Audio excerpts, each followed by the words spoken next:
ओम साई राम। मैं सुजय खंडेलवाल फिर आपके सामने लेकर आया हूँ इस मिरेकल्स ऑफ साई चैनल पर एक डिवोटी को जो कि साईं बाबा से जुड़े हुए हैं। आज उन्हें 15 साल से ऊपर हो गए हैं साईं बाबा के साथ में जुड़े हुए। पिछले हफ्ते आपने देखा था हमारी डिवोटी को मिस आरती जो कि बैंगलोर से जुड़ी थी और उनकी भी कितनी मिरेकल स्टोरी थी, कैसे बाबा उनकी ड्रीम्स में आए और कैसे उनसे जुड़े।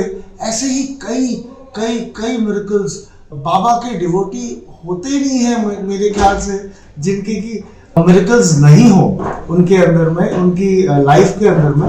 तो ऐसे ही मिरेकल्स के साथ में हम आज लेके आए हैं हमारे साथ एक साईं के डिवोटी मिस्टर धीरेन्द्र त्रिपाठी जो कि कलकत्ता से है।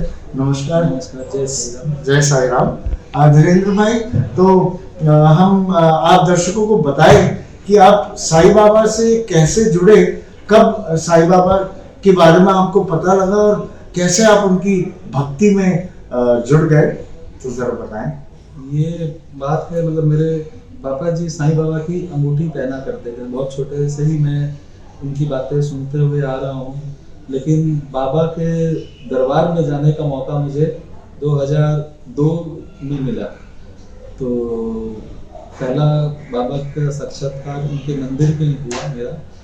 तो जब मैं वहाँ पहुँचा तो मेरे ख्याल से 5-7 मिनट तक तो आंखों से आंसू नहीं रुके मेरे। मैं कंटिन्यूअस मतलब देखता रहा उनको, और तब मंदिर खाली भी रहता था, इतनी धक्का मुक्की भी नहीं थी, बहुत आराम से दर्शन हुए मेरे। और मैं बस देखता रह गया, कुछ मतलब शब्द भी नहीं निकल रहे। अभी भी वो वाक्य याद करता हूँ तो रोंगटे खड़े हो जाते हैं कि लग रहा था कि बाबा साथ, मतलब ऐसा लगा कि कोई बहुत करीबी बिछड़ा हुआ बहुत सालों के बाद मिला। ऐसा लग रहा था कि गले मिल जाऊं बाबा से, और यही मतलब ऐसा एक्सपीरियंस हुआ मेरे को। तो आपके ये पहली ट्रिप के बारे में आप बता रहे हैं। हाँ। कि तो आपको कैसे मतलब प्रॉम्प्ट किया, आपके फादर आपको लेके गए? एक्चुअली क्या हुआ था, हाँ, जाना तो पापा के कारण ही हुआ। पापा को 2002 में कैंसर का ऑपरेशन हुआ था यहीं कलकत्ता में, तो वो सक्सेसफुल नहीं हुआ। फिर उनको 5-6 महीने बाद प्रॉब्लम हुई, तो लोगों ने सजेस्ट किया कि बॉम्बे टाटा मेमोरियल में आप उनको लेके जाइए। तो मैं बाई ट्रेन यहाँ से गया था, पापा और मम्मी फ्लाइट से गए। उनको मैंने चेकअप वगैरह करा के वापस भेज दिया कलकत्ता। उसके बाद मेरे पास 1 दिन का टाइम था मेरी ट्रेन से। तो मैंने जिनके यहाँ मैं रुका हुआ था उनसे मैंने पूछा कि आप यहाँ से शिरडी जाने का कैसे क्या है। तब जिज्ञासा मेरी हुई। मैं बोला इतने करीब आया हूँ तो जरूर दर्शन करके जाऊँ। तो उन्होंने बताया कि यहाँ से रात में कोई बस में बैठेंगे, सुबह सुबह शिरडी उतार देगी और फिर नेक्स्ट डे अपने वैसे ही वहाँ से शाम को बैठेंगे और नेक्स्ट डे आ जाएंगे। ठीक है। तो उसको मैंने राजी किया और हम लोग दोनों जन फर्स्ट टाइम वहाँ गए। तो वो भी पापा के कारण ही जाना हुआ वहाँ पे। तो वही चीज़ मैं देखता हुआ आ रहा था बचपन से। वो अंगूठी पहनते हैं, थोड़ा सा उनकी आइडियोलॉजी फॉलो करते हैं, ऐसे ही। धीरेन्द्र भाई पिताजी जो कि साईं के डिवोटी थे, बट धीरेन्द्र भाई खुद अपने आप गए थे साईं से मिलने। और ऐसा मानना और सबका जानना भी है जितने भी डिवोटीज हैं कि बाबा का जब बुलावा आता है तो आप कहीं भी हो आपको जाना ही पड़ता है। और ऐसे ही बाबा ने धीरेन्द्र भाई को मुंबई से, और जो कि कलकत्ता में रहते हैं, उनको मुंबई से शिरडी की यात्रा कराई और वो मिले। तो धीरेन्द्र भाई, मुझे दर्शकों को ये बताइए कि साईं बाबा जो है उन्हें आप गुरु मानते हैं या कि उन्हें भगवान मानते हैं? क्योंकि अब इस दुनिया में बाबा का पार्थिव शरीर 103 वर्ष पहले तक तो था और उसके बाद नहीं है। तो कुछ लोगों ने वहां पर बाबा को साक्षात रूप में देखा है। राम और कृष्ण तो 5000 सालों से ऊपर हम लोगों ने किसी ने नहीं देखा है। तो आप उन्हें बाबा मानते हैं, हम गुरु मानते हैं या ईश्वर के रूप में उन्हें पूछते हैं? मैं तो यही कहना चाहूँगा कि मेरे लिए तो गुरु भी है और मेरे लिए भगवान भी है। मैं उनको ही, मेरे मंदिर में उनकी भी मूर्त है, मैं उनकी भी पूजा करता हूँ बराबर। और गुरु कोई मतलब कोई भी प्रॉब्लम हो, कुछ भी हो, अच्छा बुरा कुछ भी हो, everything I share with him. तो उसमें मतलब एज अ गुरु भी देखता हूँ और भगवान भी देखता हूँ। मतलब ऐसा इंटरेक्शन होता रहता है, ऐसा मैं बोल सकता हूँ आपको। सही गलत सब चीज में हर जगह दिशा दिखाते हैं। और ये मेरे ख्याल से हर साईं भक्त को ऐसा अनुभव जरूर होता होगा कि बाबा साथ में है हमेशा, अगर वो फॉलो कर रहे हैं बाबा को। बिल्कुल बिल्कुल, बहुत सही कहा धीरेन्द्र भाई ने कि बाबा से बातचीत मेरी भी होती रहती है, मैं भी उनसे बातें करता हूँ, मुझे ऐसा फील होता है कि वो मेरे साथ ही है, हमेशा मेरे पास है। और हाँ, मंदिर में जब पूछता हूँ तो उन्हें ईश्वर के रूप में पूछता हूँ। तो बहुत ही सही तरीके से धीरेन्द्र भाई ने एक्सप्लेन किया बाबा के स्वरूप को, जो कि ईश्वर के रूप में आप माने तब ईश्वर, और गुरु के रूप में माने तो वो गुरु की तरह पथ प्रदर्शक है, हर समय आपके लिए। बिल्कुल, आप अगर उनको अपना पूरा वो समय दे रहे हैं, डिवोट कर रहे हैं, तो वो आपके लिए हर समय खड़े हैं। आप तो धीरेन्द्र भाई हमें ये बताइए कि आपको साईं के मिरेकल्स कुछ महसूस हुए, कुछ चमत्कार उनके महसूस हुए? अनगिनत है, अनगिनत। मतलब फिर भी जो साक्षात्कार हुआ उनका, एक तो मैं अच्छा। मंदिर में हुआ, फिर मैं सेकंड टाइम तो फिर पापा को भी लेके गया मैं जब उनको इलाज के लिए, तो उस समय भी अच्छा रहा एक्सपीरियंस। थर्ड टाइम में जब अपनी वाइफ को लेके गया, तो जब हम लोग दर्शन वगैरह कर चुके, तब मेरे को प्रसादालय, मतलब शिरडी में खाली मैं मंदिर जाता था और वहां से वापस आ जाता था। मैं स्टे नासिक में करता था, वहां से वापस आ जाता था, वापस नासिक आ जाता था। तो फर्स्ट टाइम जो प्रसादालय है वहाँ पे, उसका एक्सपीरियंस कैसे वो मैं बता रहा हूँ। तो मैं वहाँ पे जब हम लोग मंदिर से बाहर निकले, हम लोग 11 साढ़े 11 बजे ऐसे पहुंचे थे, लंच टाइम हो गया था। दर्शन करके जब बाहर आए तो मेरी छोटी बेटी, मतलब बड़ी बेटी थी मेरे साथ, वो बोली पापा भूख लगी है मेरे को। पता नहीं कहाँ अचानक से एक पीछे बूढ़ी औरत आके बोली, बेटा प्रसादालय तब सामने हुआ करता था, 3 नंबर गेट के ठीक सामने हुआ करता था, एकदम बाजू में। तो बोले यहाँ प्रसादालय अभी तो 1 नंबर गेट के पास नहीं, अभी तो बहुत दूर कर दिया है। अच्छा। तो वो आके बोली, बेटा यहाँ पे प्रसादालय है सामने, यहाँ प्रसाद जरूर खा के जाना। ठीक है भाई, उसने बताया तो मैंने सोचा कि होगा जैसा। और बाद में उसको देखता हूँ तो आसपास कहीं पे भी नहीं है। मतलब एक होता ना, बात हुई और फिर हम लोग थोड़ा आपस में डिस्कस करने लगे कि यहाँ खाएं कि कहीं रेस्टोरेंट में चले। तब तक देखता हूँ पीछे मुड़ के तो वो नहीं है। ठीक है, हम लोग सामने ही था, प्रसादालय गए। प्रसादालय एक ऐसी जगह है, मैं सबको आग्रह करूंगा कि वो लोग जरूर जाएं प्रसादालय। मतलब अभी भी आपको ऐसी अनुभूति होगी कि आप, बाबा खुद आपके लिए सारा मतलब भोजन की व्यवस्था कर रहे हैं और आप उसको खाएंगे, इतना आनंद आएगा आपको। मतलब वो ऐसा प्रसाद, मतलब आपके क्या बोलते हैं, मेरे पास शब्द नहीं मिल रहे हैं। मतलब आपको इतना अंदर से रोमांचित कर देंगे, ऐसा मतलब लगेगा आपको बाबा खुद परोस रहे हैं, खुद आपके लिए आप बनाया है। आप कितने आनंदित हो जाएंगे उस प्रसाद को ग्रहण करके। और मेरा नियम है, मैं जितनी बार जाता हूँ मैं प्रसादालय जरूर जाऊंगा। अभी तो लास्ट टाइम गया था तो प्रसादालय बंद चल रहा है अभी कोविड के कारण, नहीं तो मैं हर बार जाता हूँ। अभी तो मतलब प्रसादालय पूरा फ्री हो गया है, और जैसे आप अपना एक कॉस्ट भी रख दी उन्होंने, अगर आप कॉस्ट देके लेते हैं तो वैसे। और वहाँ पे प्रसादालय आप गए हो कि नहीं गए? नहीं, मैं अब अगली बार आपके साथ जाना चाहता हूँ शिरडी। प्रसादालय एक ऐसी जगह है जहाँ अमीर गरीब छोटा बड़ा हर तरह के लोग एक साथ बैठ के खा रहे हैं और एक ही जैसा भोजन सबको परोसा जा रहा है। और उस प्रसादालय का मतलब प्रसाद का जो आनंद है आप इमेजिन नहीं कर सकते। तो आप प्रसाद के बारे में, वो बुढ़िया माई आपको मिली, तो वो आपको प्रसादालय पर लेकर फर्स्ट टाइम मैं प्रसादालय उनके थ्रू गया, लेकिन दोबारा मतलब पीछे मुड़ के देखता हूँ तो कोई भी नहीं है। तो ऐसा ये कि हो सकता है कि बाबा के रूप में वो आई और हमको एक रास्ता दिखाया। वैसे ही मैं आपको मेरा एक एक्सपीरियंस, जो कि मैंने, मेरी जो बुक है द्वारका माई अ मैजिकल ट्रिप, उसके अंदर में लिखा है। और उस मैजिकल ट्रिप जो 36 घंटे की ट्रिप थी, उसका एक इंस्टेंस वाक्य आपको बता रहा हूँ। मैं दर्शन कर और मंदिर से आया, ये शायद दूसरा या तीसरा दर्शन था, तो मुझे याद भी नहीं है। 3 बार दर्शन हुए मेरे उस 36 घंटे के अंदर में। और मैं नीम की पत्ती उठाने के, जो बाबा के जो वृक्ष है जिसके नीचे बाबा बैठते थे, उसकी मेरा हाथ नहीं जा रहा था। और एक पीछे से माई आई और उसने अपनी शॉल से वो नीम की पत्ती मेरी तरफ कर दी और कह दिया मुझे उठाओ। और जब मैं पीछे मुड़ के देखा तो वो नहीं थी। मैं आसपास 5 मिनट तक देखता रहा, वो मुझे नहीं दिखी। मुझे समझ में आ गया कि बाबा स्वयं आए थे और उन्होंने मुझे वो नीम की पत्ती मेरे मुख में जाए, इसकी उनकी इच्छा थी और उन्होंने मुझे वो किया। तो धन्यवाद धीरेन्द्र भाई, इस मिरेकल के बारे में एक घटना मैं और शेयर करना चाहूंगा अगर समय दें। एक बहुत ही महत्वपूर्ण घटना है। मतलब 2000 वही 3-4-5 साल हो गए थे मेरे को मंदिर जाते हुए।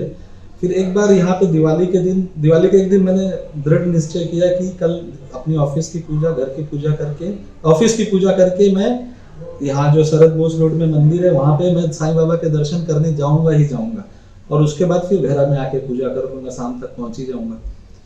तो ये घटना मेरे जीवन को मतलब बदल देती है पूरा एकदम, मतलब क्या बोलूं मैं आपको।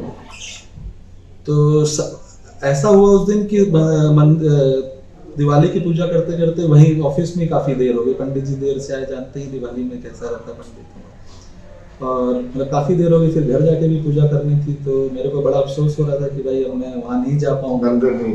बहुत ही अफसोस हो रहा था कि मतलब गिल्ट आ गया था मेरे अंदर कि मैंने एक प्रण लिया कि बाबा के दर्शन करने दिवाली वाले दिन, वो भी नहीं हो पा रहा है। ठीक है, फिर मैं घर की पूजा वूजा करके फ्री हुआ थोड़ा, तो बस टीवी के सामने बैठ गया। तब टाटा स्काई नया था, ऐसे थोड़ा सा था, तो देखा जैसे टीवी ऑन किया, एक मैसेज पॉपअप हुआ, वहाँ पे मैसेज आता था ना उसमें टाटा स्काई में, तो उसमें लिखा था कि उसी दिन से या एक दो दिन पहले, वो मैसेज मैंने पहली बार देखा, एक दो दिन पहले से शिरडी बाबा का लाइव दर्शन टाटा स्काई ने चालू किया था। अरे मेरे तो जैसा वो फर्स्ट मंदिर में जो जाके जो एक्सपीरियंस हुआ था ना कि आंखों से आंसू निकलने लगे, वैसा ही सेम एक्सपीरियंस मेरे को उस मैसेज में मिला। मैंने चालू किया, देखा शिरडी साईं बाबा से लाइव दर्शन मेरे को पूजा के बाद हुए। तो मेरे मन में यही आया कि देखो बाबा, अगर हम चाहेंगे मन से तो बाबा आपको कहीं पे भी दर्शन दे सकते हैं, आपको मतलब ज्यादा एफर्ट देने की भी दरकार नहीं, घर बैठे बाबा ने अपने दर्शन दे दिए। बिल्कुल धीरेन्द्र भाई, अभी तो इतने माध्यम हैं, अभी तो शिरडी साई संस्थान, जो कि मैंने कुछ वीडियो पहले उनके संस्थान के बारे में बताया था, संस्थान की तरफ से ऐप भी है, उस ऐप में दर्शन भी हो सकते हैं। मैं सुबह सुबह कई बार दर्शन करता हूं उनके, और बाबा तो हमारे दिल में बसते हैं, एक भक्त के दिल में बसते हैं। मंदिर जाओ ना जाओ, वो इर्द गिर्द हमेशा अपने भक्तों की रक्षा करते रहते हैं, उन पर कृपा बरसाते रहते हैं। इस इतनी असीम कृपाएं उन्होंने मेरे जीवन में बरसाई, और धीरेन्द्र भाई को भी बहुत सारी कृपाएं मिली, जैसे कि बोल रहे थे कि अनगिनत कृपा और चमत्कार, यही है शिरडी के साईं बाबा, जो कि अगर आप उनकी भक्ति में लग जाए तो शायद आप अपने जीवन को धन्य पाएंगे, उस जीवन के उद्देश्य को फुलफिल्ड पाएंगे। तो धीरेन्द्र भाई, और आप क्या कहना चाहते हैं दर्शकों को? यही है कि साईं बाबा की सारी मेहर है, और जो भी हूँ मैं उन्हीं की कृपा है, उन्हीं की दया दृष्टि है, आगे बढ़ते चले जा रहे हैं। चलिए, धीरेन्द्र भाई के साथ में मैं एक ट्रिप करना चाहता हूँ शिरडी की। धीरेन्द्र भाई, जब भी शिरडी जाते हैं तो आप कहाँ पर, कौन सी जगह जाते हैं जब आपकी ट्रिप होती है शिरडी की, तो बताएं दर्शकों को। जैसे मंदिर के पास ही वो मालसापति जी का घर है, मैं वहाँ जरूर विजिट करता हूँ। लक्ष्मीबाई सिंधे का भी घर है वहाँ पे बाबा ने लास्ट मोमेंट में जो उनको 9 सिक्के दिए थे, वो भी वहाँ पे डिस्प्ले है। तो ये सब, और बस श्यामा जी के घर जाता हूँ, और जैसे क्या नाम है, ये खंडोबा मंदिर जरूर जाता हूँ, प्रसादालय जरूर जाता हूँ। ये 5-6 जगह तो मेरी फिक्स है। और साईं बाबा के यहाँ जाता हूँ तो कम से कम 2 दिन हाथ में समय लेके जाता हूँ कि यहाँ रहूंगा, मतलब ऐसा लगता है। और वो 5 घर भी मौजूद हैं अभी जहाँ पे बाबा भिक्षा लिया करते थे, तो वो सब जाके जगह जगह आप देखेंगे तो आपको ऐसा लगेगा कि साईं बाबा अभी भी मौजूद है। आपको लगेगा कि मतलब उनका गांव में अभी भी वास है, और वो सब घर में कोई मतलब बहुत ज्यादा चेंजेस नहीं आए हैं, वैसे के वैसे ही है। और खाली एक छोटा सा बोर्ड लगा हुआ है कि यहाँ से साईं बाबा की 5 घर है, 5 या 6 घर है, 5 ही घर है मेरे ख्याल से। तो जो एक बार मैंने ये भी जानने की चेष्टा की थी, मतलब मैं पालकी की यात्रा भी देखा, थर्सडे को होती है ना, तो पालकी यात्रा में मैं था, मेरी वाइफ थी, तब मेरे 2 बच्चे भी थे साथ में। तो मेरे मन में एक सवाल आया कि अभी भी कोई गांव में ऐसा मौजूद है जिसने साईं बाबा को देखा है। ये भी एक देखिए साक्षात्कार हुआ। मेरे मन में सवाल आया, मैंने वाइफ को धीरे से बोला, यार ये पता करते हैं कि अभी भी कोई गांव में मौजूद है कि जो साईं बाबा को, जिसने साईं बाबा को देखा। हम लोग दोनों बात कर रहे हैं, पीछे से मतलब पालकी निकलने में देरी थी, पीछे से एक आदमी ने धीरे से कोई ऐसे ही चर्चा की, आप लोग कहाँ से आए, ये वो। फिर धीरे से उसने बताया मेरे को, बगैर, मेरा प्रश्न उससे नहीं था, मेरा प्रश्न तो अपने आप से था, और मैंने वो जानकारी अपनी वाइफ को दी। उसने सुनी भी नहीं होगी या सुनी होगी, मेरे को मालूम नहीं।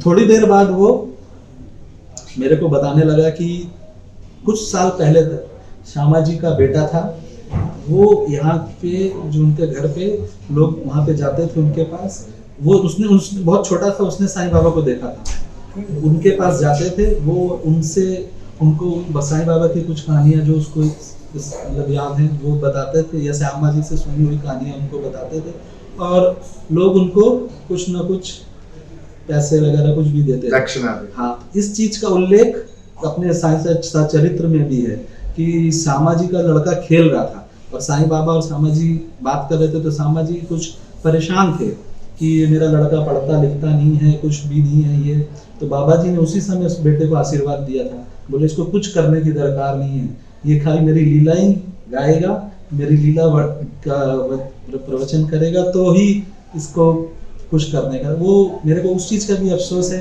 कि वो जो बताया उन्होंने कि ये मतलब कुछ 3-4 साल या 5 साल पहले तक वो उनका बेटा था और वो उनकी लीलाएं बताता था, तो एक उनसे भी मिल जाता, मतलब कभी तो आशीर्वाद दिए होंगे, उनका भी हाथ मिल जाता तो मतलब बहुत ही कृपा हो जाती। तो ये ऐसा लगता है कि वो भी साईं बाबा के जैसा ही उनकी कृपा मेरे ऊपर मिलती, लेकिन वो अफसोस है मेरे को कि मैं उनसे मिल नहीं पाया। अभी भी उनकी शायद श्यामा जी की लड़के की वाइफ अभी भी रहती है उस घर में, वो तो मराठी है तो हमसे तो बातचीत नहीं, तो बैठी रहती है चुपचाप, बहुत एज है उनकी भी, और बस ऐसे घर में जाके तो वो सब घर एकदम साईं बाबा की याद दिलाते हैं पूरी। तो जो साईं बाबा के डिवोटीज हैं वो जानते होंगे बाबा के जो इर्द गिर्द हाँ लोग थे, जैसे श्यामा महांसापति और बाईजाबाई और बहुत सारे ऐसे। तो धीरेन्द्र भाई जब शिरडी जाते हैं तो खंडोबा मंदिर जहां पर बाबा सबसे पहले आए थे, उन्हें आओ साईं कह के महांसापति ने पुकारा था और बुलाया था, तब से साईं बाबा का नाम साईं पड़ा। और वहां पर जो बाकी घर हैं वहां पर भी धीरेन्द्र भाई जाते हैं, उन्हें कितनी कैसी कैसी अनुभूतियां होती होगी। मैं तो आज तक नहीं गया, इस बार मैं धीरेन्द्र भाई के साथ जाना चाहता हूँ। और धीरेन्द्र भाई 2 दिन के लिए जाते हैं, मैं इस बार दुर्गा पूजा की हॉलीडेज में धीरेन्द्र भाई के साथ 4-5 दिन के लिए जाना चाहता हूँ। उस नवरात्रि के महोत्सव हर बार मैं जाता हूँ, हर बार मुझे एक नई जगह कुछ ना कुछ पता चलती है। अपने एक भक्त है, उनसे मैं ट्रेन में एक ही बार मिला हूँ, फोन नंबर एक्सचेंज हुआ था, एक बार खाली उनसे ट्रेन में मिला हूँ, अभी भी हम लोग का कॉन्टेक्ट है। उनको भी मतलब बहुत श्रद्धा है साईं बाबा के प्रति, और कुछ ना कुछ वो भी शेयर करते रहते हैं मेरे साथ। तो वो उन्होंने बहुत पहले बताया था कि जो द्वारका माई है वहाँ पे अभी भी उस समय का एक पत्थर, अभी तो वो हट गया, उस समय का एक पत्थर है वो तब से लगा हुआ है, अभी भी है वो एक पत्थर नहीं हटा अभी तक। तो उसके ऊपर आप बैठ के अगर साईं जाप करेंगे तो आपको बहुत अच्छा लगेगा। तो मैं वो भी ट्राई कर चाहता हूँ, उस पत्थर पे बैठ के ही मैंने साईं का ध्यान लगाया, तो एक अलग ही अनुभूति आती है और उनसे भी बहुत कुछ पता चलता रहता है मेरे को। तो धन्यवाद हमें देखने के लिए, धीरेन्द्र भाई की मिराकुलस स्टोरीज सुनने के लिए। बहुत सारी है, अगर आप भक्तों की लीलाएं जो उनके जीवन में हो रही है बाबा के द्वारा उसे देखना चाहते हैं तो जुड़े रहिए इस चैनल पर, सब्सक्राइब कीजिए हमारे YouTube चैनल को, और एक पास में बेल का बटन है नोटिफिकेशन के लिए, उसे प्रेस कीजिए।